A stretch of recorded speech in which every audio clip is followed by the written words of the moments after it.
Electric flux और Gauss theorem. इसके अंदर सबसे पहला हम पढ़ते हैं, अब बताइए एरिया क्या है। एरिया क्या है, स्केलर है कि वेक्टर? एरिया क्या है? स्केलर। यहीं से अपने पॉइंट को स्टार्ट करते हैं। अब हम डिफाइन करेंगे एरिया को वेक्टर।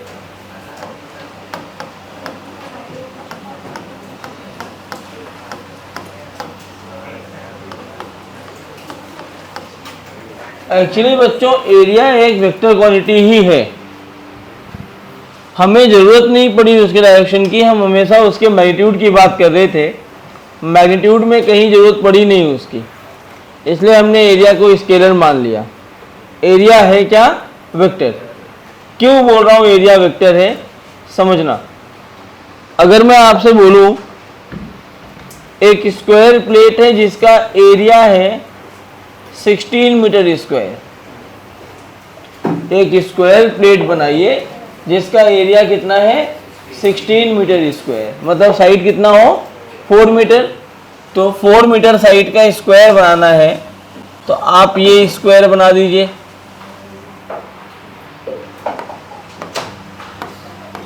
अगर कोई बंदा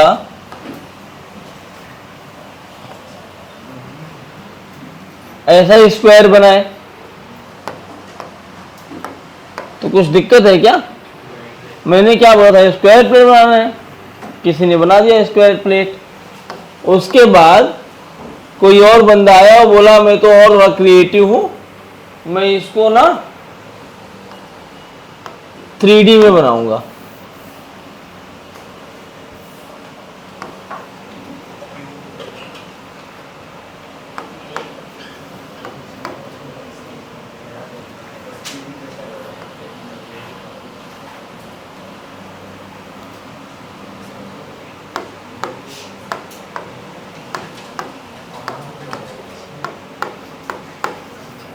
ये बना दिया किसी ने, स्क्वायर प्लेट ही है ना, 4 साइड चाहिए ना, है कि नहीं है?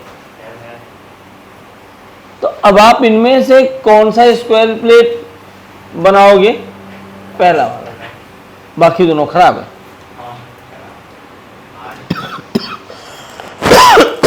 क्या बात है।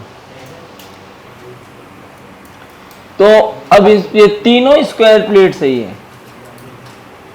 इन तीनों में से कौन सा स्क्वायर प्लेट बनाना है यह आपको एरिया वेक्टर बताएगा। एरिया वेक्टर क्या बताता है आपको? कि ओरिएंटेशन कैसा होगा जो आप ऑब्जेक्ट ड्रॉ कर रहे हैं, जो भी डायमेंशन हो उस ऑब्जेक्ट का, अगर आप कोई ऑब्जेक्ट बनाते हैं तो उसका ओरिएंटेशन कैसा होगा। क्या बात कर रहा हूं मैं? उस ओरिएंटेशन के बारे में कौन बात करता है? Area vector. समझ में आ रहा है? कोई दिक्कत है? तो इस एरिया वेक्टर को डिफाइन कैसे करते हैं वो मैं करवाता हूं। पहले तो मैं एक छोटा सा वीडियो दिखाता हूं। Today in this video we will talk about a new term, that is electric flux. To understand electric flux, let's consider a scenario where there is a plane with an area A and a uniform electric field E is acting perpendicular to it. In order to measure the flow of electric field through a specific area, we introduce a concept known as electric flux. Electric flux is calculated by multiplying the electric field intensity by the area from which the electric field is passing. This calculation gives us a value that represents the amount of electric field passing through the given area. With the help of electric flux, we can better understand the extent of the electric field influence on the fixed area. Currently, we have the plane perpendicular to the electric field. So the maximum possible electric field lines are passing through the area. However, as we start rotating the plane from its initial position by an angle theta, the number of electric field lines passing through the area decreases. If we draw a perpendicular line from tilted plane to its initial position, we get projected area or effective area through which the electric field lines are passing. In other words, as we rotate the plane from 0 degrees to some theta angle, the effective area decreases. Therefore, if area decreases, the electric flux, which represents the quantity of electric field lines passing through a fixed area, also decreases. From this observation, we understand that the electric flux also depends on theta. The question arises whether theta will be sin theta or cos theta. And the answer is quite simple. When theta is 0, which means when the plane is perpendicular to the electric field, the maximum area is exposed to the electric field, and therefore maximum electric field passes through the area. Also, we know that for 0 degrees sin theta is 0, while cos theta is maximum. So we can say that the electric flux phi E is equal to Ea cos theta. However, defining theta with respect to the plane becomes a bit tricky. To simplify the calculation, we define a perpendicular area vector for the plane, whose magnitude is equal to the area of the plane. For a 2D surface, we take the area vector perpendicular to the surface of the plane and along the direction of the electric field, while for the 3D surface, area vector is taken outward normal. Okay, now with the help of the angle between the area vector and the electric field, we can determine at what angle the plane has tilted with respect to the electric field when it is rotated. Furthermore, if we do not rotate the plane, but instead pass the electric field through the plane at a certain angle, we can still calculate the angle theta between the electric field and the area vector. By defining the area vector, it becomes easy to understand the orientation of the surface with respect to the electric field. It provides information about the direction in which the surface is pointing, and this makes the calculation easier. This is why we define an area vector for an area which is actually a scalar quantity. Now, we have an electric field passing through the plane making an angle theta with the area vector.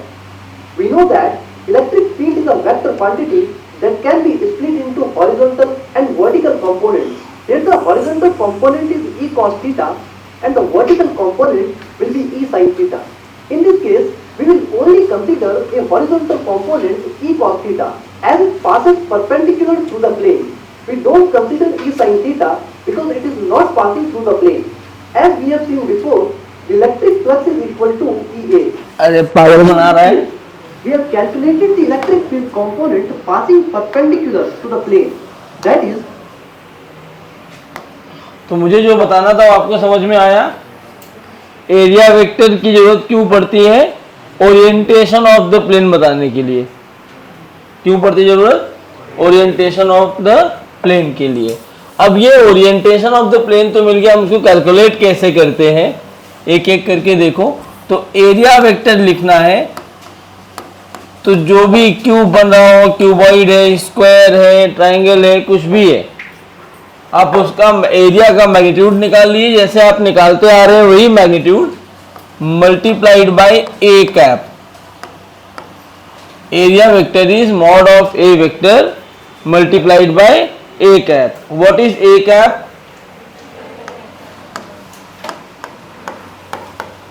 A cap is unit vector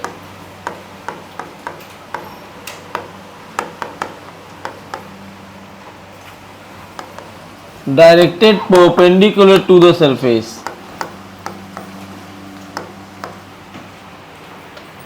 ठीक है. अब दो तरह के surface भी होते हैं, एक 2D और एक 3D. 2D सरफेसेस को फिजिक्स में नाम देते हैं ओपन सरफेसेस और 3D को बोलते हैं क्लोज सरफेसेस. ओपन में कौन कौन आ जाएगा?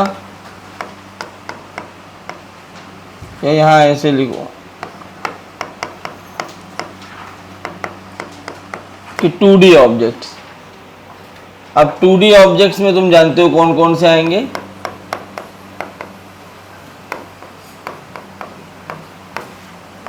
Area vector can be taken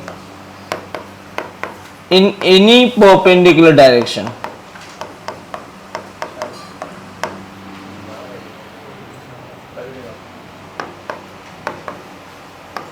to the plane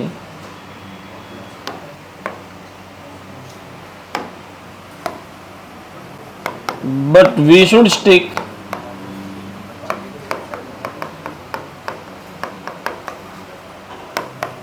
with the same direction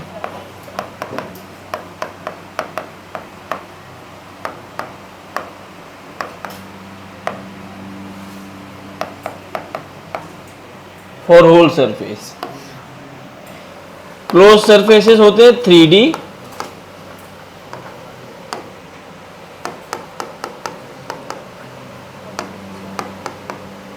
area vector is taken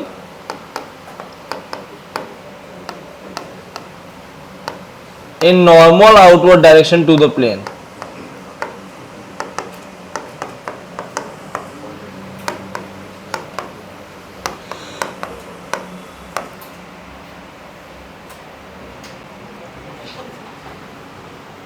उसने जो भी एनिमेशन देखा, दो चीजें उसमें आपको गलत बता दी गई थी, मैं सही कर देता हूं उनको।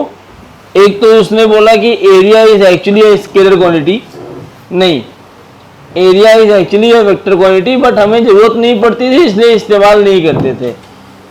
दूसरा उसने गलत बोला था कि ओपन सरफेस में area vector is taken in a direction of electric field which is not possible. अगर मेरा electric field Y cap direction में है, एरिया वेक्टर एक्स कैप में भी हो सकता है। ठीक है, तो उन चीजों को खाली तुम्हें समझना है कि एरिया वेक्टर में ओरिएंटेशन लेते कैसे हैं, जरूरत क्या पड़ती है इसकी। उस वीडियो में इतना ही समझना था। मैंने एक चीज लिखी वहां पे कि आप 2D सरफेसेस में आप फ्री है कोई भी परपेंडिकुलर डायरेक्शन, कोई भी मतलब प्लेन के परपेंडिकुलर दो ही बचेगा। अगर मेरा स्क्वायर प्लेट XY प्लेन में है तो z कैप मेरा परपेंडिकुलर टू द प्लेन हुआ। अब z कैप में प्लस k कैप भी आता है और माइनस k कैप भी आता है, तो आप प्लस k कैप भी ले सकते हैं और माइनस k कैप भी ले सकते हैं। हाँ, लेकिन देयर इज ए कंडीशन। आप प्लस k कैप और माइनस k कैप ले रहे हैं, उसमें भी एक कंडीशन है। क्या कंडीशन है कि अगर आपने प्लस k कैप ले लिया तो पूरे क्वेश्चन में ऐसा नहीं कि उसी क्वेश्चन में 2 स्टेप के बाद आपको माइनस में आंसर आया तो माइनस k कैप ले लिया। एक बार आपने प्लस k कैप को एरिया वेक्टर डिफाइन कर दिया है तो पूरे क्वेश्चन में area vector plus k cap ही रहेगा। माइनस k कैप डिफाइन कर दिया तो पूरे क्वेश्चन में क्या रहने वाला है, माइनस k कैप। इनका इस्तेमाल कहाँ कर सकते हो, देखो 8 बजा नहीं क्या अभी तक?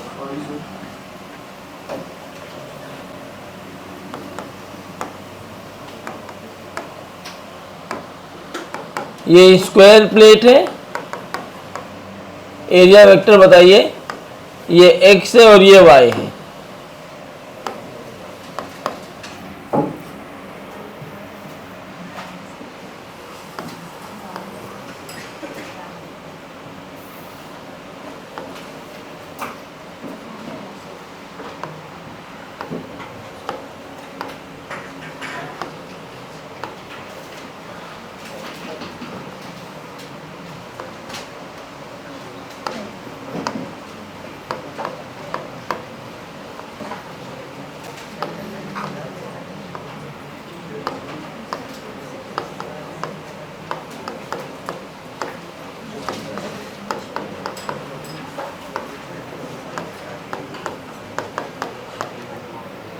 बताइए, इसको नोट कीजिए, बताइए फटाफट एरिया वेक्टर क्या होगा।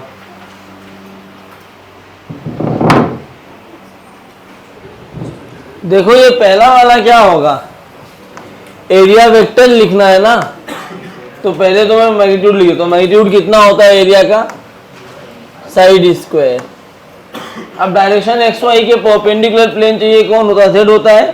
तो क्या प्लस माइनस के कैप, तुम्हें प्लस लेके सॉल्व करना है क्वेश्चन में, प्लस लेके करो, माइनस लेके करना है तो माइनस लेके। अब ये वाला जो आप देख रहे हो थोड़ा सा अलग दिख रहा है। 2 डायमेंशनल डायग्राम को इसने बनाया है 3D में। जब भी ऐसे सवाल आ जाए आपको क्या करना चाहिए, साइड्स आइडेंटिफाई करनी चाहिए। कभी भी 2D को 3D में बनाएगा तो एक चीज आपको दिखेगा, एक ऐसी साइड होगी जो सिंगल एक्सिस के अबाउट होगी और एक साइड होगी जो प्लेन में होगी। जैसे यहाँ दिख रहा है ये जो ये 37 डिग्री वाली साइड दिख रही है, नाम दे दो इसको, मैं OA नाम दे देता हूँ। तो OA जो साइड है ये XZ प्लेन में एग्जिस्ट कर रहा है और Y एक्सिस बचा है, Y के अबाउट कौन है, OC। तो XZ प्लेन वाले साइड का और जो Y एक्सिस में, उन दोनों का क्रॉस प्रोडक्ट निकाल लो। मतलब बेसिकली OA क्रॉस, सबसे सिंपल तरीका बता रहा हूं, अगर आप इमेजिन नहीं कर पाओगे तो ये सिंपल तरीका है, OA क्रॉस OC। अब OA की वैल्यू कितनी होगी मेरे बच्चे, मुझे पता है कि आपको आता होगा, नहीं आता तो पूछ लेना मुझसे। ये वाली लाइन 4 बन जाएगी, ये वाली लाइन 3 बन जाएगी, 5 cos 37 और 5 sin 37। तो जब OA वेक्टर लिखोगे तो ये आ गया 4i cap plus 3k cap cross 5j cap, correct.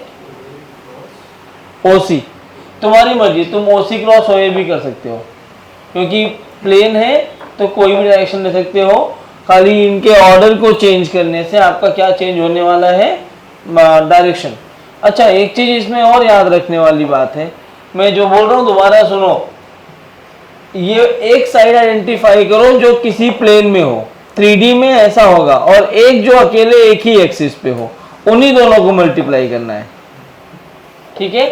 अब ये मल्टीप्लाई कैसे करते हैं, I क्रॉस J क्या होता है, K कैप, 4 5 या 20। K क्रॉस J क्या होता है, माइनस I कैप, 3 5 या 15।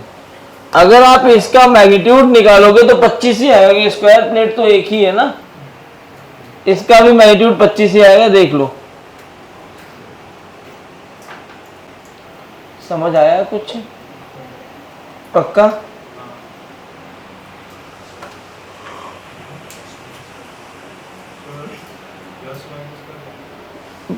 हो सकता है ये answer -20k cap plus 15i cap आ जाए। प्लस नहीं, हाँ, क्योंकि सोचो ये तुम्हारा जो स्क्वायर प्लेट बना है उसमें ये ऐसे बाहर जा रही है, तो उसके जब एरिया वेक्टर लोगे तो इसके परपेंडिकुलर तो ऐसे ही आएगा ना, ठीक है। तो एक तो नहीं, मतलब ऐसे नहीं आएगा, इसके परपेंडिकुलर ऐसे आएगा। हाँ, अब ये ऐसे आया तो एक कंपोनेंट ये होगा एक्स वाला, एक ऐसे होगा ना जेड वाला, ये माइनस जेड में जाएगा।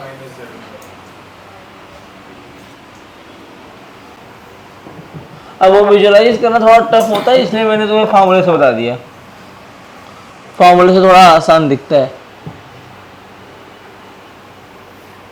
एरिया वेक्टर पर और बकबक कर सकता हूँ, करूँ कि आगे बढ़ जाऊँ?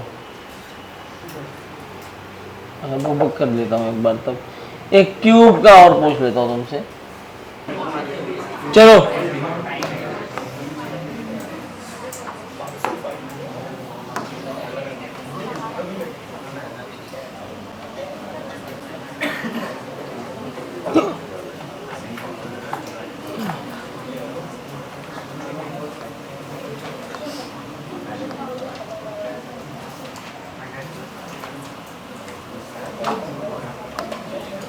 पेन नहीं जलाना है आपको,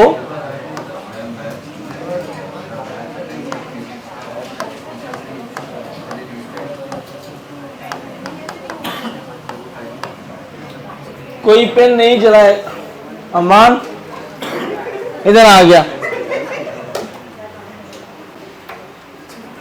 अरे तू बहुत पीटेगा। टपली किसको मारा?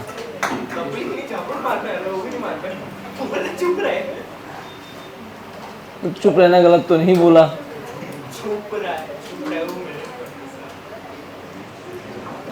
तुम लोग पढ़ने बैठे हो या नौटंकी करने बैठे हो?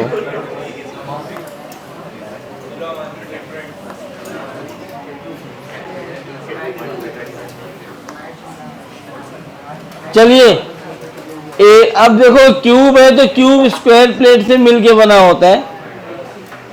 आवाज नहीं, सुनो ध्यान से, नहीं पीटेगा भी तू। चलो बताओ सरफेस 1 के लिए एरिया वेक्टर क्या होगा? बिना ऐसे पेन चलाओ मत, देखो बोलो। नहीं, अब ये 3D डायग्राम है, आउट ऑफ द प्लेन इधर आएगा माइनस आई कैप, तो एरिया वेक्टर 1 हो जाएगा ए स्क्वायर, माइनस में आएगा, अब इसमें प्लस माइनस नहीं ले सकते। सेकेंड का एरिया, हाँ ये बाहर की तरफ ऐसे,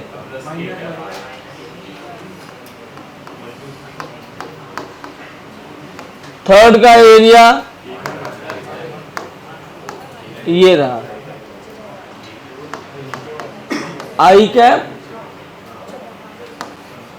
फोर्थ का एरिया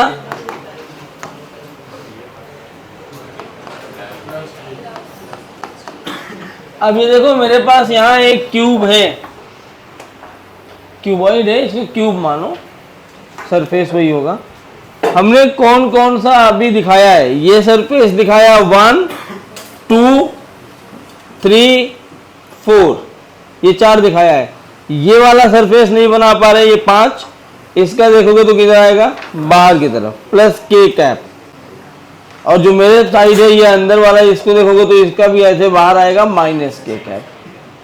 तो A5 यहां मैं लिख रहा हूं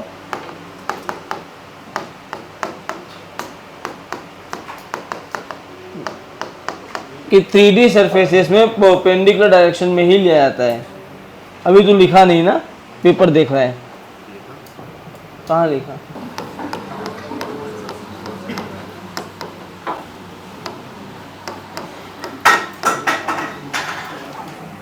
इलेक्ट्रिक फ्लक्स, इसको हम बोलेंगे फाई ई। अब समझो ध्यान से, ये टॉपिक का नाम इलेक्ट्रिक फ्लक्स है। इलेक्ट्रिक फ्लक्स पढ़ने के पहले में फ्लक्स पढ़ लेते हैं हम लोग, क्योंकि फ्लक्स को हम कई जगह यूज करेंगे। Electric flux, magnetic flux, gravitational flux, photon flux, water flux, E flux. तो फ्लक्स हर जगह आता है। तो इसका सिंपल सा मतलब समझते हैं, फ्लक्स का मतलब क्या है? Flux is basically the flow of energy या amount of energy passing through the given area। क्या होता है ये? फ्लक्स होता है amount of energy passing through the given area। अब जैसे एक पानी बाहर निकालना है, पानी बाहर आने के लिए क्या चाहिए? पाइप चाहिए। पाइप का कुछ ना कुछ तो क्रॉस सेक्शन एरिया होगा, सिलिंड्रिकल शेप में होता है पाइप, तो उसके क्रॉस सेक्शनल एरिया से कितना पानी बाहर आ रहा है वो क्या कह रहेगा? Flux, water flux. क्योंकि वो पानी जो बाहर आएगा वो एनर्जी है ना, बेसिकली फोर्स लगा के आएगा ना बाहर। हाँ, वहां पे क्योंकि पानी का मास वेरी कर रहा होगा, डेंसिटी के टर्म में लिखते हैं, तो वहाँ टाइम के साथ एरिया आ जाता है dm/dt के टर्म में। अब वो कैलकुलेशन नहीं करवा रहा हूँ, खाली तुम्हें बता रहा हूँ कि क्या होता है, क्योंकि हर सेकंड में पानी का मास बदलता रहेगा। दूसरा, अगर मैं इलेक्ट्रिक फील्ड की बात, इलेक्ट्रिक फ्लक्स की बात करूँ तो इलेक्ट्रिकल एनर्जी कितनी पास हो रही है? अब इलेक्ट्रिकल एनर्जी कितनी पास हो रही है ये किस बात पे डिपेंड करेगा? इलेक्ट्रिक फील्ड कितना स्ट्रांग है, और इलेक्ट्रिक फील्ड कितना स्ट्रांग है वो किस बात पे डिपेंड करता है? इलेक्ट्रिक फील्ड लाइंस कितनी ज्यादा है। तो यहाँ जो बुक में लिखा होता है वो लिखा होता है number of electric field lines passing through a unit area is called electric flux. लेकिन आप इसको ऐसे भी बोल सकते हैं, the amount of electrical energy passing through the given area is electric flux. अगर मैग्नेटिक फ्लक्स की बात करेंगे तो कौन पास होगा? Magnetic field lines. कौन पास होगा? ग्रेविटेशनल फ्लक्स की बात किया तो ग्रेविटेशनल फील्ड लाइंस। और अगर मैं फोटोन फ्लक्स की बात करूं तो फोटॉन्स पास करेंगे। फोटॉन्स की एनर्जी कितनी होती है? H new. H new energy लेता है ना, एच सी बाई लैम्डा या एच न्यू। वो क्या है? फोटोन, एक पैकेट ऑफ एनर्जी तो है। तो कितना, किसी भी शीट पर, कोई वो मेटल शीट भी हो सकता है, वो कोई भी एक सरफेस है, उस सरफेस पे पर सेकेंड कितना फोटोन आ रहा है उसको फोटोन फ्लक्स बोलते हैं। इसका एक पार्ट आपने शायद हीट एंड थर्मो में किया होगा, नहीं किया होगा तो मॉडर्न में करोगे। वो निकाला क्या? Radiation pressure I is equal to नहीं, P is equal to I A cos theta by c. तो फिर तुम आप निकालोगे मॉडर्न फिजिक्स में, दोनों में से कहीं भी जगह पढ़ते हो तो मतलब हीट में भी रहता है, मॉडर्न में भी रहता है। टीचर के ऊपर होता है कि कोई टीचर हीट में पढ़ाते हैं, मतलब अगर मुझे दोनों पढ़ाना है तो मुझे पता है ना कि मैं कब के बाद क्या पढ़ा दूँ। तो वहाँ पे पढ़ोगे, वहाँ पे फोटोन फ्लक्स ही बेसिकली तुम कैलकुलेट कर रहे होते हो। रेडिएशन प्रेशर में क्या कर रहे होते हो? Photon flux. तो फ्लक्स का मतलब समझ में आया? एक दो लाइन लिखिए, लिखिए अब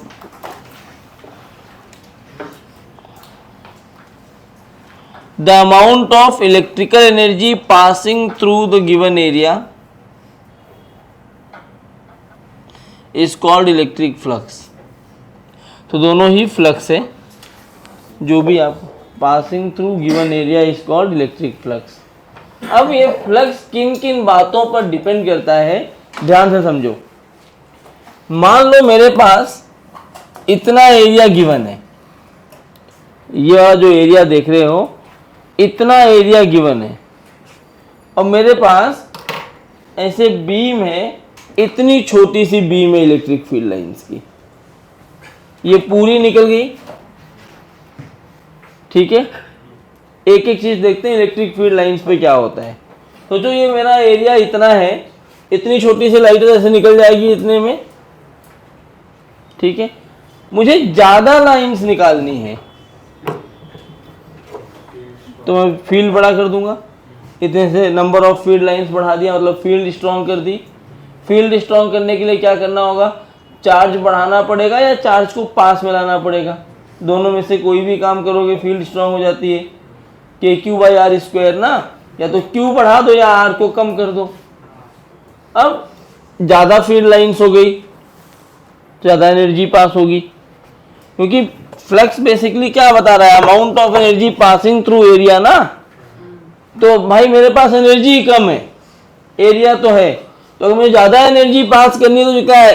एनर्जी बढ़ानी पड़ेगी अपने को। ज़्यादा एनर्जी पास करने के लिए एनर्जी बढ़ानी पड़ेगी, और एनर्जी बढ़ाने का मतलब इलेक्ट्रिक फील्ड बढ़ाना पड़ेगा, और इलेक्ट्रिक फील्ड बढ़ा तो इलेक्ट्रिक फील्ड लाइंस भी बढ़ेंगी। कुल मिलाकर इलेक्ट्रिक फील्ड बढ़ा देंगे तो काम बन जाएगा।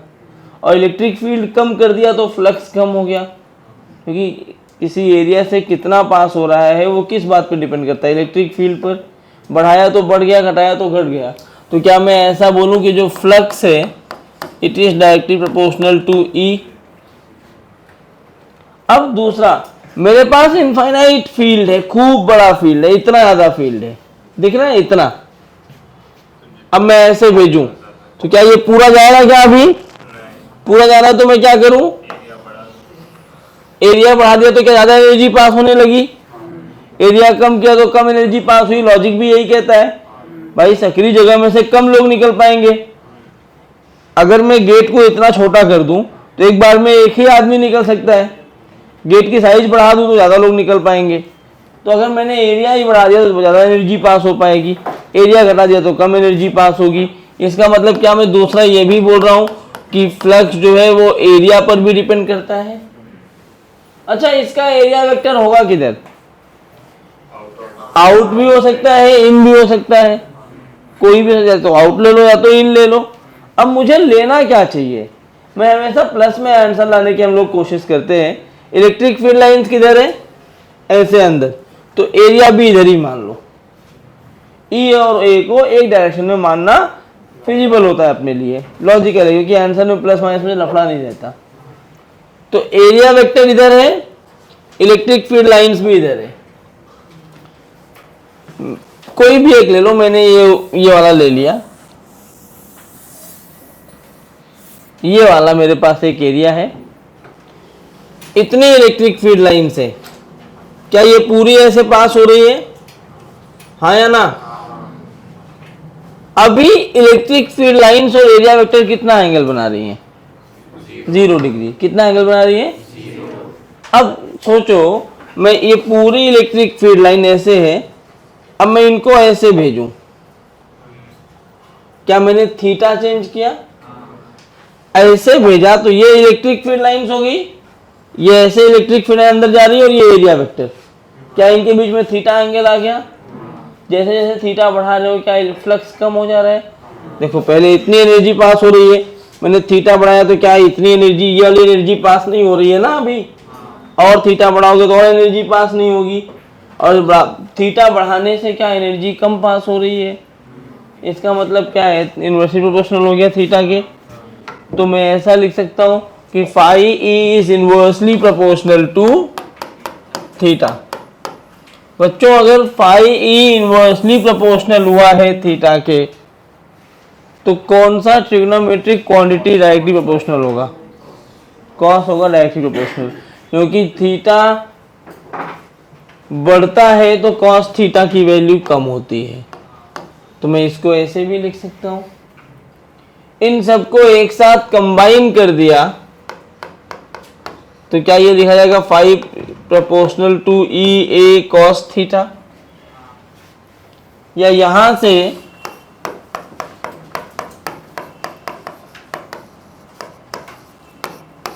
मैं ऐसा लिखूं और k की वैल्यू 1 ले लूं, एक प्रोपोर्शनलिटी कांस्टेंट की, k को 1 मान लिया, और k है क्या यहाँ पे? प्रोपोर्शनलिटी।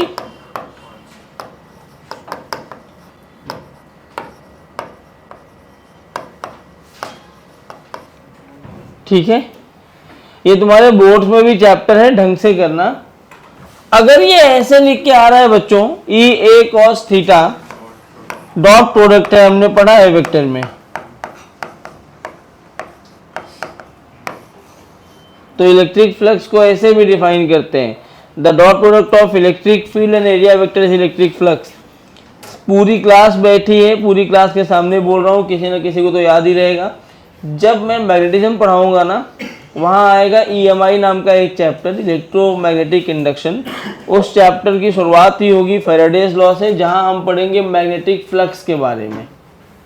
मैं वहाँ बहुत बकबक करूँगा नहीं, पागल तो हूँ नहीं कि चिल्लाता रहूँगा। वहाँ मैं ऐसे बोलूँगा कि हमने इलेक्ट्रिक फ्लक्स पढ़ा है, replace electric field with magnetic field, you will get your magnetic flux. तो जहाँ जहाँ E आएगा वहाँ क्या रख देंगे? B। यूनिट क्या लिखेंगे इसके लिए? ऐसे क्वांटिटी समझ में आ गई ना, ये डॉट प्रोडक्ट है तो कैसी क्वांटिटी होगी? ये डॉट प्रोडक्ट जो फॉलो करता है वो तो स्केलर होता है। और यूनिट क्या लिखोगे? What is the unit? Electric field की यूनिट न्यूटन पर कूलम, एरिया मतलब metre square, newton metre square पर कूलम। स्केलर है तो किसको फॉलो करेगा? वो अलजेब्रिक सम को। अच्छा यहाँ एक और चीज, ये जो थीटा है, थीटा है क्या बेसिकली?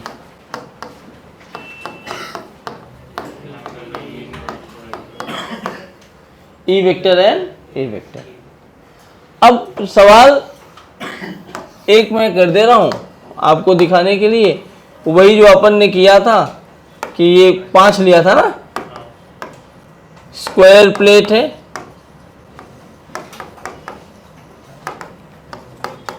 एक इलेक्ट्रिक फील्ड आ रही है इसमें E0 I कैप न्यूटन पर कूलम।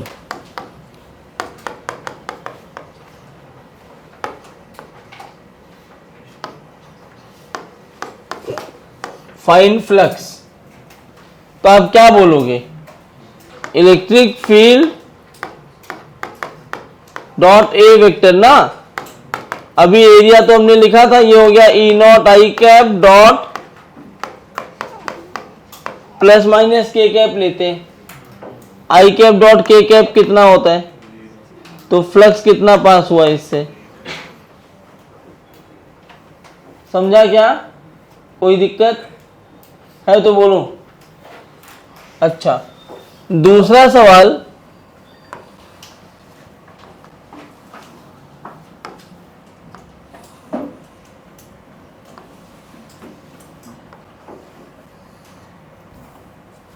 वही स्क्वायर प्लेट जो भी बनाया था, क्योंकि तुम्हारा कैलकुलेशन थोड़ा आसान हो जाए। इसमें भी इलेक्ट्रिक फील्ड लाइन वही है, ई नॉट आई कैप। आपको बताना है फ्लक्स कितना पास हो रहा है। तीसरा सवाल है,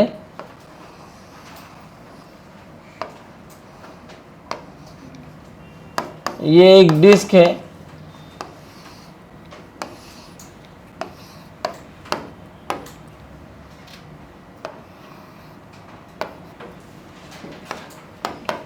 ऐसे इलेक्ट्रिक फील्ड ई नॉट है 37 डिग्री पर।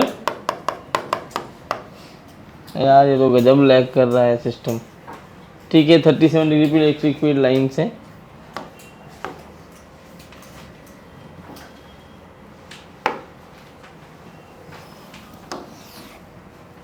फिर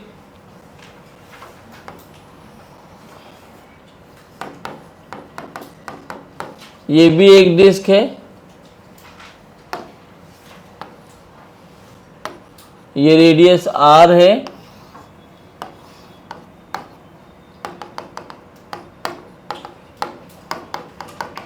सब में तुम्हें फ्लक्स बताना है।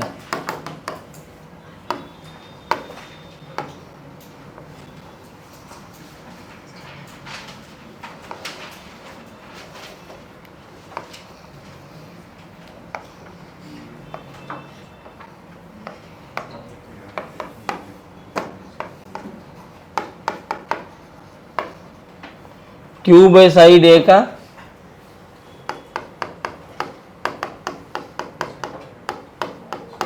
इलेक्ट्रिक फील्ड है ई नॉट आई कैप।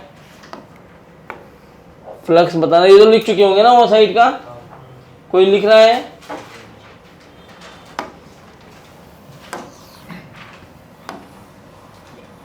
क्या नहीं इसके पहले कोई सवाल मेरे पास आए और मैं भूल जाऊं, ये सब लिख दूं ना।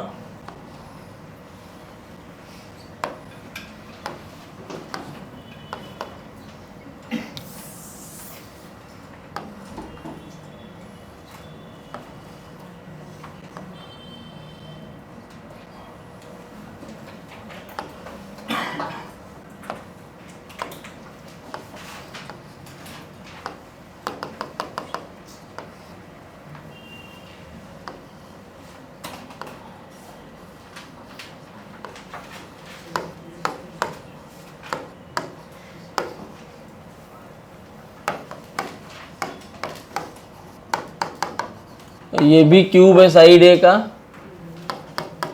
इलेक्ट्रिक फील्ड है E naught x i cap. Flux बताना है आपको। फिर एक पॉइंट चार्ज यहाँ कैपिटल Q रखा है, यहाँ एक डिस्क है, ये रेडियस r और ये डिस्टेंस x। लास्ट सवाल है, find flux passing through disc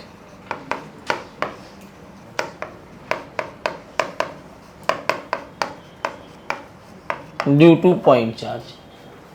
ये इतने सवाल है, आप करते रहिए, चिल्लाइएगा मत। बाजू में भी क्लास चल रही है, मैं 5 मिनट में आता हूँ।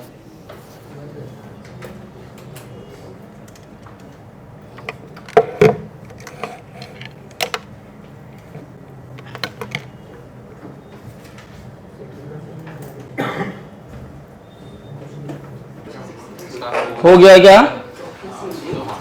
इसका आंसर क्या आया? इसका आंसर क्या आया? क्या याद है क्या? E naught by r square cos 37। कितने लोगों को ये आंसर आया? Very good. ये गलत है। क्यों गलत है? यही बताने के लिए सवाल दिया था। इलेक्ट्रिक फील्ड और एरिया वेक्टर के बीच में एंगल पूछा है। ये रेडियस के साथ एंगल, इसका एरिया वेक्टर ऐसे आएगा परपेंडिकुलर टू द प्लेन। ये ऐसा रिंग या डिस्क ऐसा था मैंने उसको, अब इसका एरिया वेक्टर ये था, मैंने जो इसका ओरिएंटेशन बनाया वो ऐसा बनाया, तो ये एरिया वेक्टर भी ऐसा हो गया। तो ये वाला एंगल चाहिए 53 डिग्री, तो फाई ई आएगा E naught pi r square E A cos theta की वैल्यू 53 डिग्री, या साइन 37 से कर लो, बात एक ही है। सेकेंड का आंसर,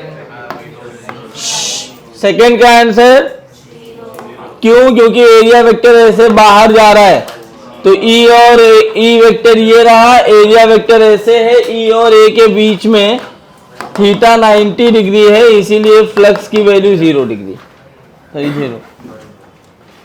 इसका आंसर, इसका भी 0 आ रहा है। इसका 0 कैसे आया? देखो इस सरफेस के लिए, पहले वाले के लिए इलेक्ट्रिक फील्ड इधर आएगा ई नॉट, आई कैप मतलब राइट में। इस सरफेस के लिए एरिया वेक्टर इधर आएगा अपना ए स्क्वायर, इसको 1 बोल दो, तो फाई 1 आएगा ई नॉट ए स्क्वायर कॉस 180।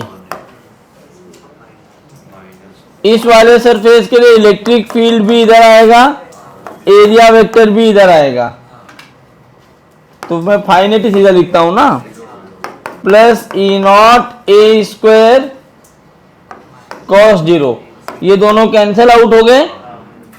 अब ये सरफेस पे एरिया वेक्टर इधर आ रहा है, इलेक्ट्रिक फील्ड इधर आ रहा है, तो ये तो ऑलरेडी 90 पे 0 होगा। ये सरफेस के लिए भी यही होगा, और जो ये वाला सरफेस है इलेक्ट्रिक एरिया वेक्टर ये, इलेक्ट्रिक फील्ड ये है, तो बाकी सारे सरफेस के लिए ई और ए 90 डिग्री का एंगल बना रहे हैं, तो ऑलरेडी 0 थे, तो फ्लक्स जो आया यहां पर वो कितना आ गया? किसी को तो डाउट है तो पूछते चलो, किसी को अगर डाउट है तो पूछते चलो कैसे हुआ है? किसी को डाउट? जोशी बड़ा हंस रहे हो, क्या हो गया?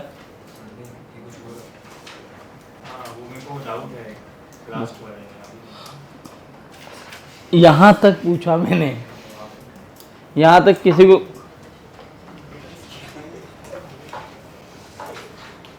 तू तो बोला मत कर, देख माइक बंद हो गया। हाँ, तो यहाँ तक कोई डाउट है किसी को? किसी तरीके के डाउट नहीं है। यहाँ से एक मिसकंसेप्शन बच्चे बना लेते हैं अपने मन में, हालांकि डीसीपी में देखोगे तो जो बॉक्स बनाते हैं उसमें भी लिख दिया है, उनके लिखने का कॉन्टेक्स्ट अलग है लेकिन हम समझ अलग लेते हैं। वहाँ लिखा हुआ है कि flux passing through a close surface is 0। Flux passing through a close surface will be 0 if electric field is constant, uniform. क्योंकि अगला क्वेश्चन जो देख रहे हो वो नॉन यूनिफॉर्म इलेक्ट्रिक फील्ड है, वहां पे फ्लक्स 0 नहीं होगा। क्यों नहीं होगा? इसको मैं अलग अलग नाम देता हूँ, 1 2।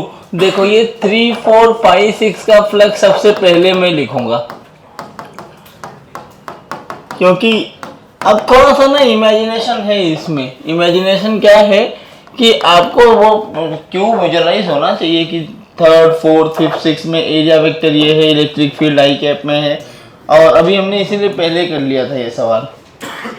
अगर मैं फाई 1 की बात करूं तो फाई 1 के लिए बेटा इलेक्ट्रिक फील्ड तो इधर आएगा, सॉरी एरिया वेक्टर तो इधर आएगा, इलेक्ट्रिक फील्ड इधर आएगा, लेकिन इस इलेक्ट्रिक फील्ड की वैल्यू कितनी होगी? ई नॉट, और ये डिस्टेंस आपको x दिया हुआ है, तो ई नॉट एक्स, ठीक है ना? तो पहला सरफेस होगा ई नॉट एक्स, तो ये आएगा E naught x multiplied by a square cos of 180 degree which is minus E naught x a square. अब मैं दूसरे वाले सरफेस की बात करूंगा, तो दूसरे वाले सरफेस में ये एरिया वेक्टर भी इधर आएगा और इलेक्ट्रिक फील्ड इधर आएगा ई नॉट एक्स प्लस ए। ये आपका रेफरेंस पॉइंट है, यहां से x प्लस ए डिस्टेंस है, तो ये आया E naught x plus a multiplied by a square cos 0 तो E naught x a square plus E naught a q, सही है क्या? तो नेट फ्लक्स जो आएगा वो बन जाएगा x a square plus E naught x a square plus E naught a Q.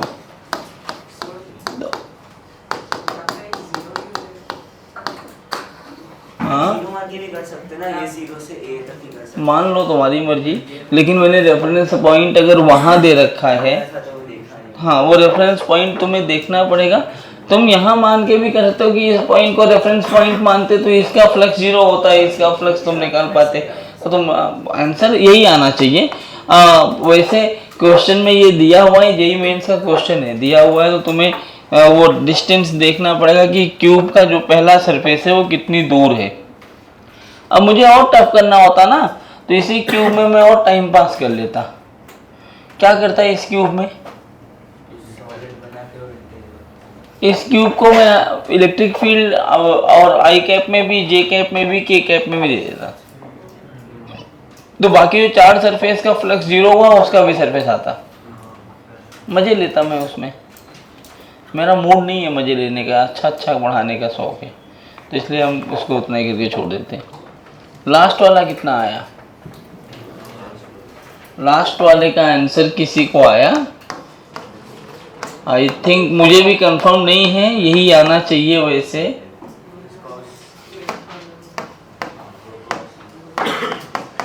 हाँ कॉस।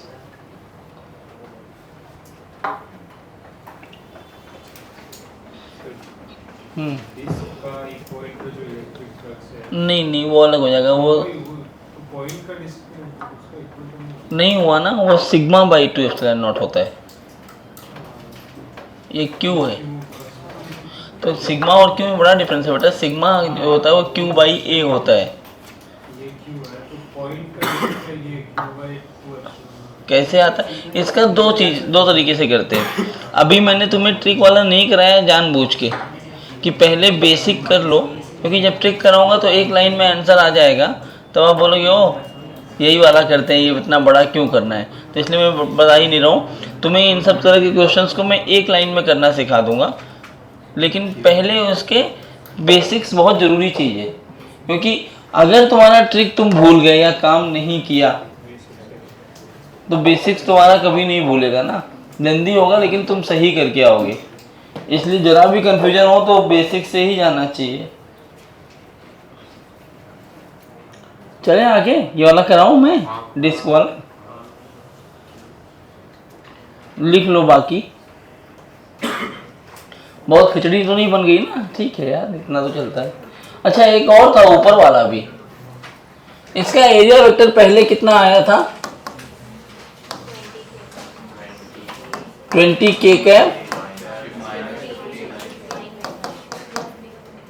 तो फ्लक्स क्या हो जाएगा?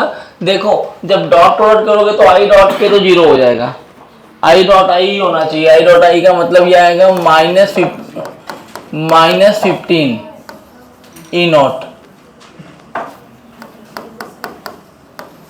अब ये +15 ई नॉट भी हो सकता है, तुम्हारी मर्जी। तो तुम जब लिखोगे तो आंसर तुम्हें 15 ई नॉट ही दिया होगा, माइनस में आंसर नहीं दिया रहेगा, क्योंकि आप फ्री हो कोई भी सरफेस लेने के लिए, तो आप ऐसा क्यों ले रहे हो जहां से माइनस आए।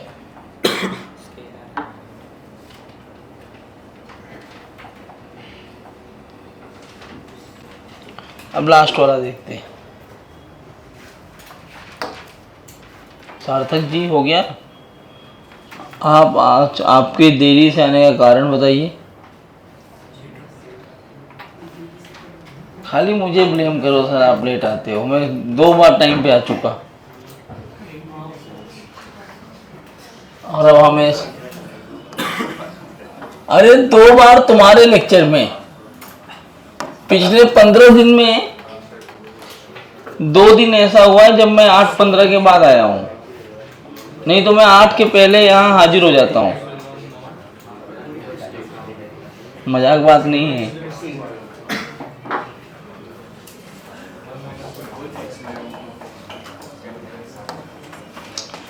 इधर एक पॉइंट चार्ज क्यों रखा था, ये एक्स डिस्टेंस पे दिया था। एक बात बताओ, ये सवाल क्या इस तरह का नहीं है बच्चों कि यहाँ पे जो इलेक्ट्रिक फील्ड लाइंस हैं, तू ज्यादा बात करता है, उठा फेंक दूंगा बाहर में अभी। तो ये जो पॉइंट तुम देख रहे हो, क्या ये ऐसा नहीं कि इस पॉइंट चार्ज से जो इलेक्ट्रिक फील्ड निकलेगा वो क्या होता है, k q by r square. Rough बना रहा हूं मैं, हटाऊंगा अभी इसको। तो इस पॉइंट पे क्या होगा, क्या ये होगा के q by x square electric field. क्या इस पॉइंट पे जाओगे तो ये y डिस्टेंस ले लो, तो यहाँ आ गया k q by root over y square plus x square का स्क्वायर, मतलब ये। इस पॉइंट पे गए तो y डैश बन जाएगा, इस पॉइंट पे कुछ अलग आएगा। इधर हर जगह क्या अलग अलग इलेक्ट्रिक फील्ड आ रही है। इलेक्ट्रिक फील्ड वेरिएबल है कि कांस्टेंट है। जब फ्लक्स का फार्मूला जो आप पढ़ते हो, फ्लक्स नहीं कोई भी डॉट प्रोडक्ट के जब आप करते हो तो आपको सबसे पहला आपका टास्क होता है इलेक्ट्रिक फील्ड को कांस्टेंट कर दिया जाए। क्या टास्क होता है, कहीं भी डॉट प्रोडक्ट कर रहे हो, जैसे वर्क डन पढ़ते हो, क्या पढ़ते हो, force dot displacement F dot S. वहां अगर एफ कांस्टेंट नहीं है तो आपको इंटीग्रेट करना पड़ेगा। आप क्या करते हो, इंटीग्रेट का मतलब क्या होता है, आप एक ऐसा छोटा सा सेगमेंट लेते हो जिसमें आपका फोर्स कांस्टेंट हो जाए। जब वर्डन हम इंटीग्रेट करने का कॉन्सेप्ट क्या है समझना, इंटीग्रेट, क्योंकि फील्ड तभी आएगा। वर्क डन क्या होता है, फोर्स डॉट एस, तो यहाँ पे force as to be constant. अगर फोर्स वेरिएबल है, एक्स का फंक्शन है मान लो, तो आप क्या करोगे, इस एक्स लाइन पर वो छोटा सा सेगमेंट ढूंढते हो जिस सेगमेंट में आपका फोर्स कांस्टेंट हो जाए।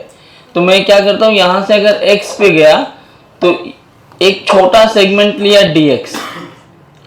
अब ये dx बहुत छोटा है, हालांकि इस पॉइंट पे जो फोर्स होगा, अगर मान लो ये एफ नॉट एक्स रहा हो तो इस पॉइंट का फोर्स होगा एफ नॉट एक्स, और इस पॉइंट का फोर्स होगा F not x plus dx, बराबर ना। लेकिन ये dx इतना छोटा है कि इसको एलिमिनेट कर देते हो, तो इस पॉइंट का फोर्स और इस पॉइंट का फोर्स, मतलब इस dx इंटरवल के लिए जो फोर्स आया है, क्या वो फोर्स हमारा कांस्टेंट हो गया, यहाँ और यहाँ दोनों पे एफ नॉट एक्स फोर्स आया है। तो आप बोलते हो कि इस dx के लिए जो छोटा सा वर्क डन हुआ वो हुआ एफ नॉट एक्स dx। फिर आप बोलते हो ऐसे छोटे छोटे dx के सेगमेंट में काटना चालू कर दूं तो हर dx के सेगमेंट के लिए यही इतना फोर्स आएगा। तो एक काम करते हैं, इसको इंटीग्रेट कर देते हैं। सेम कॉन्सेप्ट यहां पर भी, इलेक्ट्रिक फील्ड कांस्टेंट है कि बदल रहा है, तो वो छोटा सा सेगमेंट ढूंढोगे जिस सेगमेंट में इलेक्ट्रिक फील्ड कैसा होता है, कांस्टेंट। अब वो सेगमेंट ढूंढते कैसे हैं, तो आपको ये चीज पहले बताई जा चुकी है कि सेगमेंट को ढूंढा कैसे जाएगा। ये डिस्क है, इसका रेडियस r है, अपना पॉइंट यहाँ है ना q, x डिस्टेंस पे। तो डिस्क में हमने बोला since electric field is varying that is why we have to take an element जिसके लिए कांस्टेंट हो। एलिमेंट ऑफ कोर्स बहुत छोटे छोटे होते हैं, तो आपको उस dr लेंथ के लिए वो कांस्टेंट ही दिखेगा।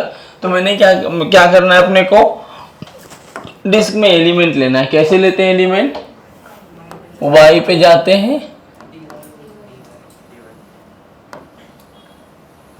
dy थिकनेस की क्या लेते हैं, रिंग।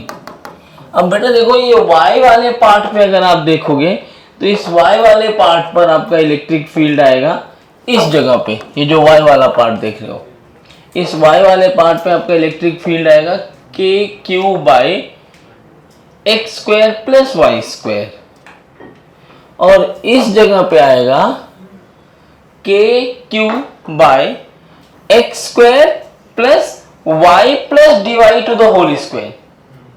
लेकिन डीवाई बहुत छोटा है तो एलिमिनेट कर दोगे तो x square plus y square. तो इस छोटे से सेगमेंट के लिए आपका क्या कांस्टेंट हो गया, इलेक्ट्रिक फील्ड। मेरा काम क्या था, इलेक्ट्रिक फील्ड को कांस्टेंट करना। आइए देखते हैं इलेक्ट्रिक फील्ड इस पॉइंट पे होगा किधर। क्या ऐसे आएगा इलेक्ट्रिक फील्ड, ये हमारी डायरेक्शन किसकी हुई, इलेक्ट्रिक फील्ड की। और इसकी वैल्यू कितनी है के क्यू बाई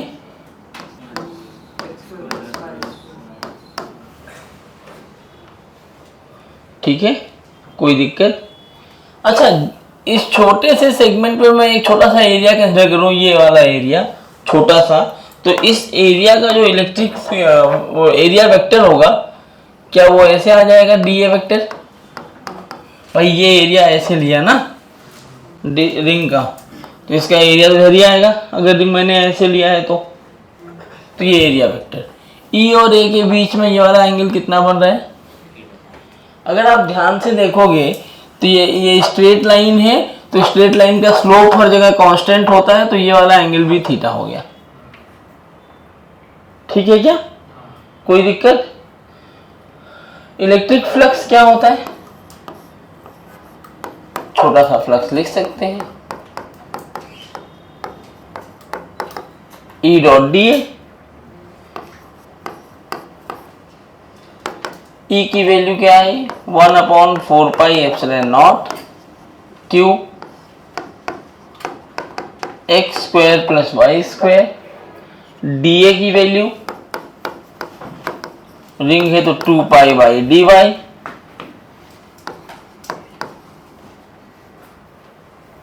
ठीक, 2 पाई से ये कैंसिल हुआ, 2 आ गया। क्या डी फाई आ गया आपके पास क्यू बाई 2 एप्सिलॉन नॉट। अच्छा, थीटा भी यहाँ कांस्टेंट है, अगर आप देखोगे तो थीटा की वैल्यू यहाँ से cos थीटा लिखी जा सकती है एक्स बाई अंडर रूट। तो एक लाइन और लिख ही देता हूं मैं, वाई डी वाई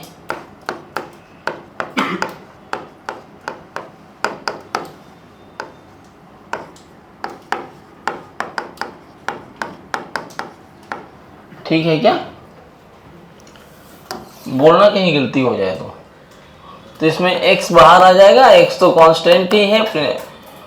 कैसे पता चल रहा है मुझे कांस्टेंट है, समझ में आ रहा है ना, ऐसा हवा ही नहीं बोल रहा हूं कि ये भी कांस्टेंट है ये भी कांस्टेंट है। और y की लिमिट 0 से r तक, क्योंकि x तुम्हारा ऑन द एक्सिस पे है, तो एक्सिस पर जो डिस्टेंस होता है perpendicular it has to be constant. अब इसको इंटीग्रेट करना हमने सीखा है, याद है डिस्क वाले इलेक्ट्रिक फील्ड में क्या करते हैं, y square plus x square को क्या मान लेते हैं, फिर इसको लिखेंगे 2y dy is equal to 2t dt। ये कैंसिल हो गया, y dy की वैल्यू t dt आ गई। इसके अकॉर्डिंग हम क्या चेंज कर लेते हैं अपना लिमिट। तो लिमिट जब चेंज करोगे तो लोअर लिमिट के लिए y की वैल्यू कितनी है 0, तो t की वैल्यू कितनी आ जाएगी x।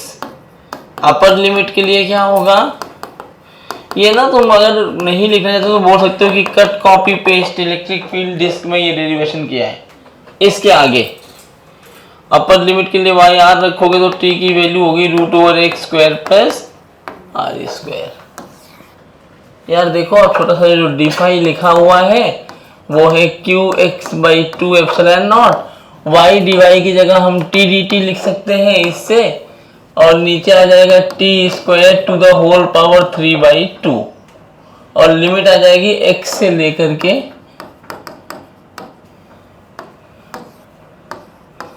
तो फाई बन जाएगा अपने पास qx बाई 2 एप्सिलॉन नॉट, ये बना नीचे 1/t cube, t cancel 1/t square, उसका integration -1/t √r square plus x square. अगर अब हम लिमिट डाल दें तो माइनस साइन है, तो लोअर लिमिट पहले अपर लिमिट बाद में। एक काम करो, इसको सिंप्लीफाई करने के लिए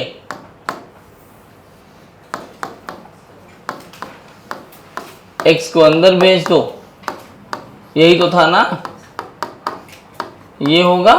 या फिर फाई को मैं बोल सकता हूं q by 2 epsilon not 1 minus. किसी को कोई दिक्कत है तो पूछ लो, बेसिक इंटीग्रेशन में दिक्कत होगी अगर आप रिवाइज करके नहीं आए हैं, क्योंकि वो हमने करा रखा है electric field on the axis of a disc में, इसलिए मैंने फास्ट किया। सेमी तो हो गया, इलेक्ट्रिक फील्ड में सिग्मा बाय 2e था ना, और 1 माइनस कॉस थीटा, तो हम लोग सिग्मा को मान सकते हैं q बाय a, और वापस हम लोग एरिया से मल्टीप्लाई कर रहे हैं। तो इन शॉर्ट ये बस कैंसिल हो गया। इलेक्ट्रिक फील्ड पर यूनिट ही निकाल रहे हो बेसिकली। हाँ तो कर सकते हैं, कोई दिक्कत नहीं है, ये कैंसिल ही हो रहा है। कर सकते हैं। सर थीटा कांस्टेंट कैसा है? थीटा कांस्टेंट कैसा है? इस पर्टिकुलर केस के लिए थीटा तो कांस्टेंट है ना। बट हम लोग 0 से r तक इंटीग्रेट कर रहे हैं, उसमें थीटा। हाँ तो जब r पे जाओगे टॉप मोस्ट पॉइंट पे, तो सेंटर से टॉप मोस्ट पॉइंट पर तो थीटा r ही होगा ना। हमने जो रिंग लिया है उस एलिमेंट पे थीटा माना है ना, एलिमेंट का थीटा कांस्टेंट लिया। अब जितने एलिमेंट लोगे हर एलिमेंट का थीटा कांस्टेंट होगा, अच्छा और एलिमेंट क्योंकि जिसको इंटीग्रेट कर रहे हो उसका थीटा तो कांस्टेंट है ना, तो उसके साथ नाइंसाफी हो जाएगी, उसको भी इंटीग्रेट कर दिया तो। छापिए, और जो छाप चुके हैं उनके लिए एक बहुत सिंपल सा क्वेश्चन है मेरे पास। ये स्क्वायर प्लेट है, इसका साइड ए है, इस कॉर्नर पे यहाँ एक चार्ज क्यू रख दिया है, और ये एक्स एक्सिस हुआ, ये वाई एक्सिस हुआ, और ये वाला आपका जेड एक्सिस है। आपको बताना है कितना फ्लक्स पास होगा। देखो मैं बहुत प्यार से, बहुत इत्मीनान से पढ़ा रहा हूँ, कोई मुझे जल्दबाजी नहीं है, नहीं तो मैं अब तक इसको ख़त्म करने के मूड में होता।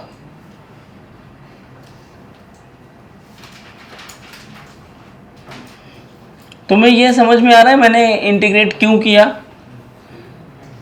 लॉजिक डेवलप करो, फिजिक्स में लॉजिक इंपॉर्टेंट है, रट्टा मारना इंपॉर्टेंट नहीं है। आइए आगे बढ़े। एक और लास्ट सवाल सही कर देना, मुझे पता है आप कर भी लोगे। एक सिलेंडर है, क्या यहां एक सिलेंडर बनाया मैंने, इसका ये रेडियस दिया है r, लेंथ है l। अरे यार एक तो ये माइक एकदम खराब है। तो लेंथ दिया है l, यहां एक चार्ज रख दिया मैंने q सेंटर पे इसके, चलो कैपिटल Q रख दो, और मैं पूछ रहा हूं फाइंड फ्लक्स passing through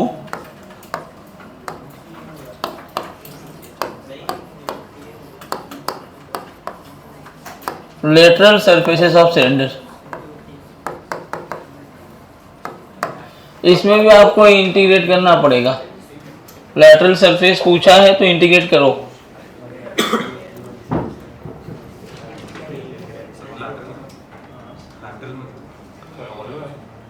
हाँ सिलेंडर ऐसा होता है, ये उसका क्रॉस सेक्शनल सरफेस होता है। ये जो ये वाली लाइन होती है, कोनेस देखते हो ना, ऊपर से मत देखो, बगल से देखो, तो ऐसे दिखता है ना एक सरफेस पर जैसा, वही है लैटरल सरफेस। अरे वो जो ऊपर दिख रहा है हॉरिजॉन्टल लाइंस दिख रही है, जिसकी लेंथ एल दिया, वही है लैटरल सरफेस। हाँ हाँ हाँ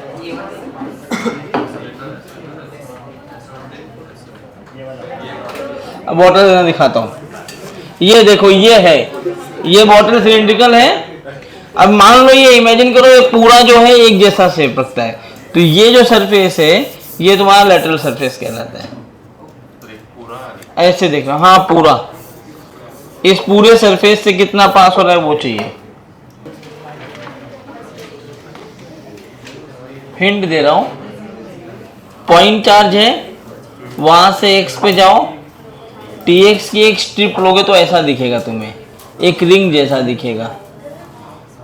उसके टॉप मोस्ट पॉइंट पर ही सरफेस होगा उसका लेटरल वाला सरफेस।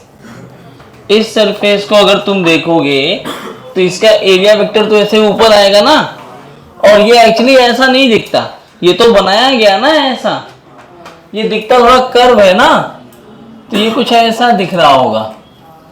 तो इसका एरिया ऐसे ऊपर आ रहा है, इस पॉइंट पे इलेक्ट्रिक फील्ड इधर आएगा,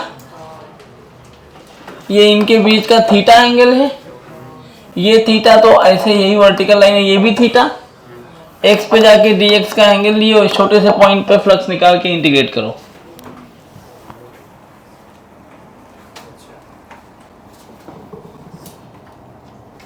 रिंग जो बनेगा भाई, सिलेंडर कैसा ऐसे रिंग रिंग रिंग रिंग दिखेगा ना, रिंग का यही वाला सरफेस, तो ये वाला सरफेस हो, यही तो तुम्हारा लेटरल सरफेस कहलाता है। तो निकालिए, सही तो कर, L/2 से लेके L/2। Very good. Opposite side में सिमेट्रिकली होगा तो वो जीरो कैंसिल होगा। कौन सा पीछे? तो भाई मैंने सेंटर पे रखा है ना चार्ज, तो -L/2 से +L/2 लिमिट होगी ना। फ्लक्स स्केलर क्वांटिटी है ना, तो डायरेक्शन है ना। इलेक्ट्रिक फील्ड कैंसिल हो सकता है, लेकिन फ्लक्स तो कैंसिल नहीं होता ना, स्केलर है इसलिए हम डायरेक्शन देख ही नहीं रहे।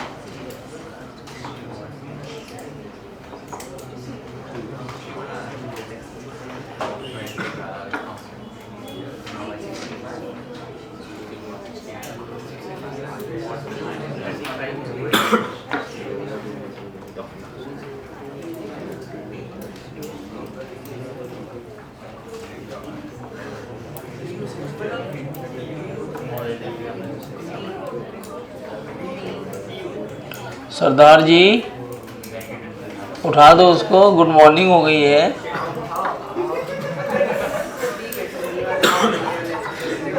उठे थे?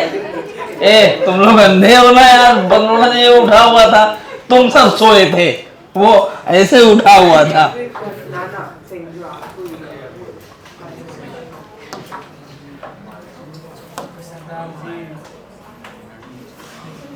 सार्थक, एक तो लेट आए हो, ऊपर से बात कर रहे हो, पिट जाओगे।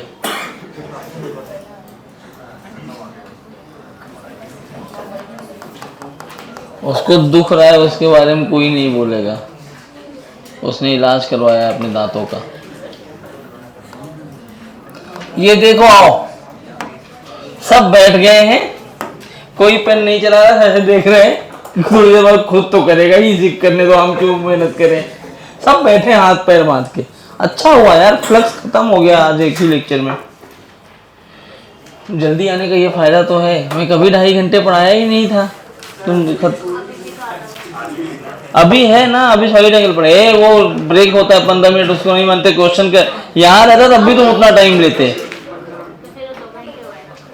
यहाँ रहने पर भी तो उतना टाइम लेते हैं ना प्रैक्टिस के लिए।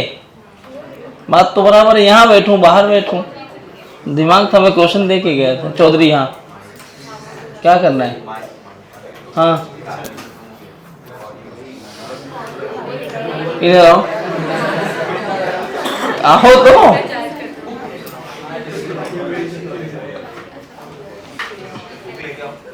नहीं नहीं भाई,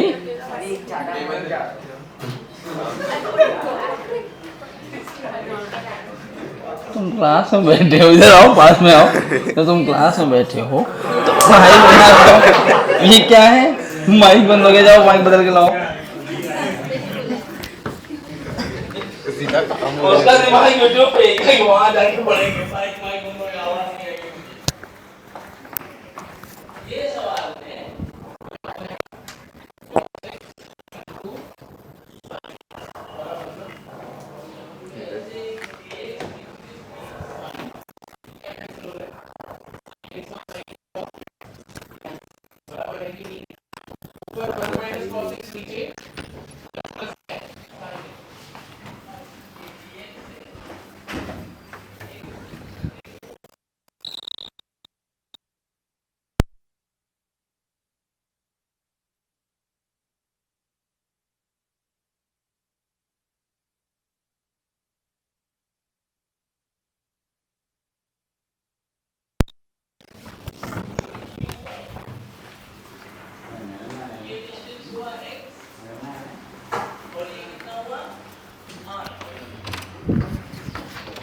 उधर कोई नहीं है। कहाँ से चेंज कर? नीचे रहते हैं ना भाई। अरे उस वक्त भी नीचे गया था, वो आ गए थे।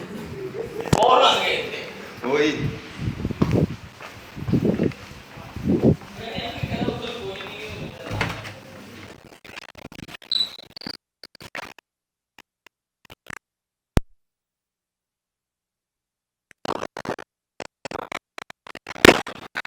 फिर नीचे ये प्रथमेश सर ने फिर से ऊपर नहीं, कार्यक्रम के लिए हम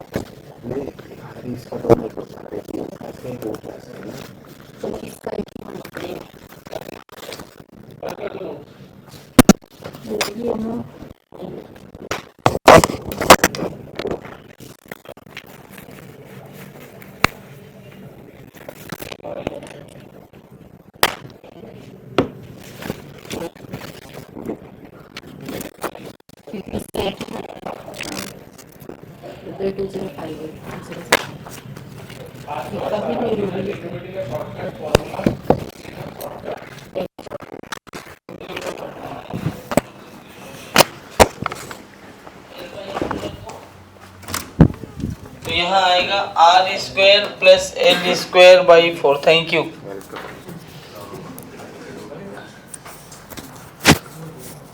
are square plus l square by 4 का root is equal to t, और जब लोअर लिमिट लिखोगे तो सेम आ रहा है क्या? हाँ यार, एक मिनट,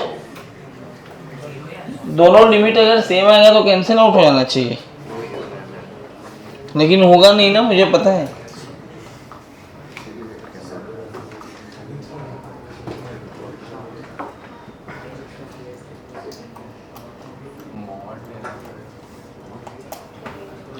क्या गलती हुई इसमें भी नहीं है। cos थीटा गलती पकड़ो, मैं पकड़ लिया गलती। हाँ, जब dA लिख रहे थे तुमने लिखा है 2 पाई x dx, dA x dx नहीं है, dA है 2 पाई r dx, तो ये r स्क्वायर हो जाएगा, तो ये x हट गया, तो अब x हटा है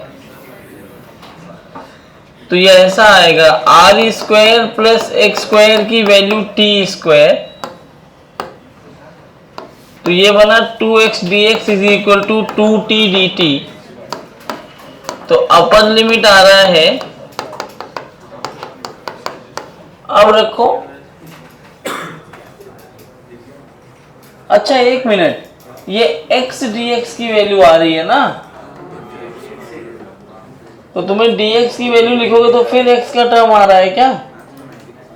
ये बहुत लंबा कैलकुलेशन हो जाएगा।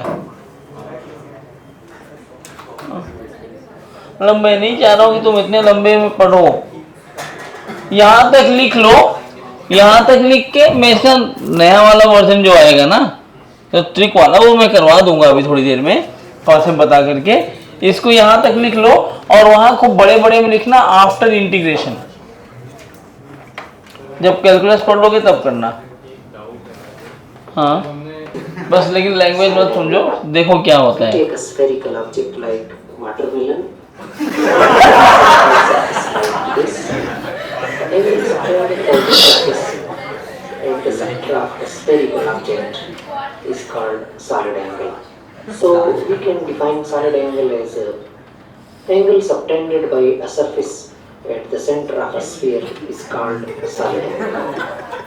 Now we discuss examples of a solid angle.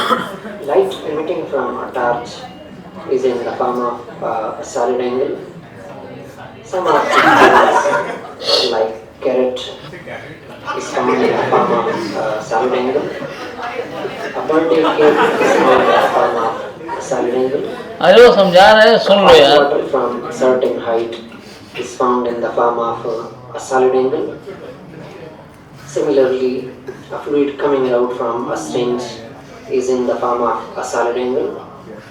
There are a lot of examples of solid angle in our daily life. Now we discuss unit of a solid angle. The unit of solid angle is steradian. First we define how much is one steradian solid angle. The angle subtended by a surface is 1 steradian if its area is equal to the square of the radius of a spherical surface is called 1 steradian. Now according to this definition, we take a circular surface on this spherical object. The angle subtended by this circular surface at the center of this spherical object will be 1 steradian. If the area of this surface is equal to the square of the radius of this spherical object, then the angle subtended by this circular surface will be 1 steradian. Now we see a solid angle of 1 steradian practically. This is a watermelon. First we find the radius of watermelon. Then we take a circular surface on this spherical object.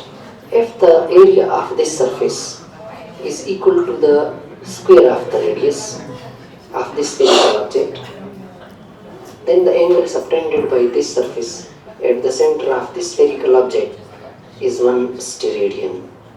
And this way we can get a cone of 1 steradian practically. Now we are going to discuss how we can get अरे यार तो बेवकूफ बना दिया। mathematically. For solid angle, theta equals solid solid करके दिमाग खराब कर ले रहा है, बता कुछ नहीं पा रहा है। भाड़ में गया है, हाफ स्क्रीन में देखेंगे। मैं तो पढ़ा ही दूंगा। In our earlier session, we have learned about luminous flights. Now, let us learn about solid angle, one of the important terms. Have you ever observed the light? The light travels in the form of spherical wave fronts. If the distance of the source is different, then there is increasing radii of the sphere and form as concentric spheres. Let us consider a sphere of radius r.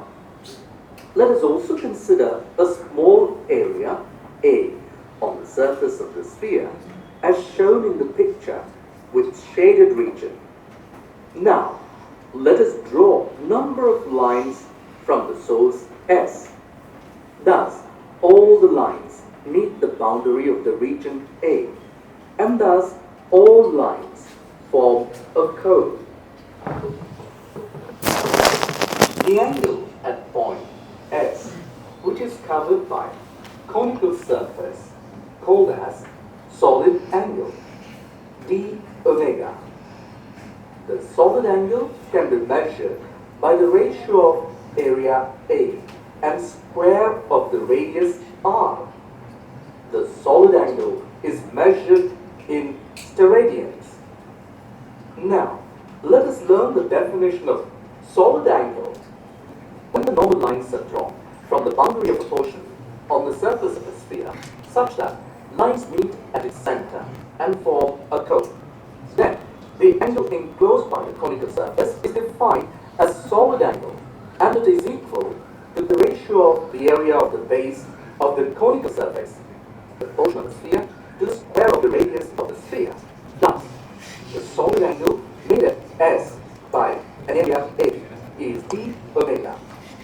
Therefore, d omega is equal to A by r square. Let us assume area A is equal to 1 unit. Radius r is equal to 1 unit. Thus, d omega is equal to 1 steradian. इन जगह अब मैं तुम्हें बताता हूँ क्या कहना चाह रहा है वो। जो पूरा स्फीयर तुम देख रहे हो ना, स्फीयर का एक छोटा सा पार्ट ऊपर ले लो, तो ये स्फीयर का जो छोटा सा पार्ट ऊपर ले रहे हो ना, ऐसा समझो हाँ मैं तो छोटा हूँ, मुझे पता है। ये देखो ये ऐसा है ना, मैंने यहाँ एक छोटा सा अगर पार्ट लिया है, ये वाला पार्ट, जरूरी नहीं है कि ये पार्ट मैं यही लूं, समझना। तो ये वाला जो पार्ट लिया है, इसके हर पॉइंट से जितने भी पॉइंट्स हैं, ये सारे पॉइंट ऐसे यहाँ लाइन बनाएंगे। अब ये लाइंस में कौन सा देखो, फ्रंट वाले पार्ट से इमेजिन करो, ये तो होगा ऐसा ना, तो ये भी बनाएगा, तो ये भी तो लाइन बनाएंगे सारे, 3D में दिखेगा ना तुम्हें। ये सारे पॉइंट्स बना करके जो यहाँ ये लाइन बना रहे होंगे ऐसे एंगल, 3D एंगल्स, इसको आप क्या बोलते हो, ओमेगा। अब इन सब ने एक चीज गलत समझाया है। गलत समझाया मतलब इनने सीधा सीधा ये बोल दिया है कि जो सॉलिड एंगल होता है डी ओमेगा वो a बाई आर स्क्वायर होता है। Actually this is not right. अच्छे क्वेश्चन, एक बार जेईई एडवांस में एक क्वेश्चन आया है सॉलिड एंगल पे, जितने लोगों को ये पता था वो सब गलत करके आए थे। तुम्हें कौन सा एरिया लेना है, your area has to be perpendicular to, हाँ इन जितने लोगों ने ये लिखा है ना, तुम यहां आ गए, तुम ले रहे हो ये वाला एलिमेंट, इसके लिए सही है, क्योंकि हमारा इस पॉइंट पे आर ये लाइन लेनी होगी और इधर एरिया भी ऐसे होना चाहिए, आर और ए दोनों अलाइन होने चाहिए एक लाइन पे। अब इस केस में मेरा आर तो बहुत सारी लाइन जा रही है ऐसे ऐसे ना, है कि नहीं है। मुझे एरिया ना यहाँ पे ऐसे, मैं भी सॉल्व नहीं करवा रहा हूँ, सॉल्व कराऊंगा, दिखाऊंगा, पूरा बनाऊंगा अच्छे से। हमें जो एरिया लेनी होती है इस केस में वो डीए नहीं होता, बल्कि वो डीए कॉस थीटा बनता है। डीए बाई आर स्क्वायर नहीं होगा, dA cos theta by r square. तो तुम्हें ये याद करने से बेहतर है कि solid angle dA by r square होता है। मैं आगे बताऊंगा उसको याद क्या करना होता है, कि कौन सा एरिया लेना है वो बहुत इंपॉर्टेंट होता है अपने लिए, डीए बाई आर स्क्वायर नहीं। मेरा इस डायग्राम को दिखाने का बेसिक पर्पस खाली ये था कि जब मैं 3D में जब मैं सॉलिड एंगल बनाऊंगा ना, तुम्हें पता है मेरी ड्राइंग बहुत अच्छी है, ए लेवल की। तो इतनी अच्छी ड्राइंग में करूंगा अगर यहाँ पर, तो तुम समझ नहीं पाओगे, क्योंकि तुम्हारी औकात के बाहर है चीजें। इतना बड़ा लेवल सोचने के लिए मेरी तरह हाई इंटेलिजेंट होना पड़ेगा, मैं हाईली आईक्यू वाला आदमी होगा वही समझेगा। तो उतना तुम लोग नहीं हो, तो इसे तुम्हें दिखा दिया। अब जब बनाओगे तुम समझ जाओगे। आईक्यू मैच करवा रहा था अपना, कि इमेजिन कर पाओ मेरा डायग्राम कैसा बनेगा। ठीक है, कौन था ये करा? तो एक आध दिन ना बीच क्लास में गाली सुन लेगा माइक में, और रिकॉर्डिंग अच्छी वाली।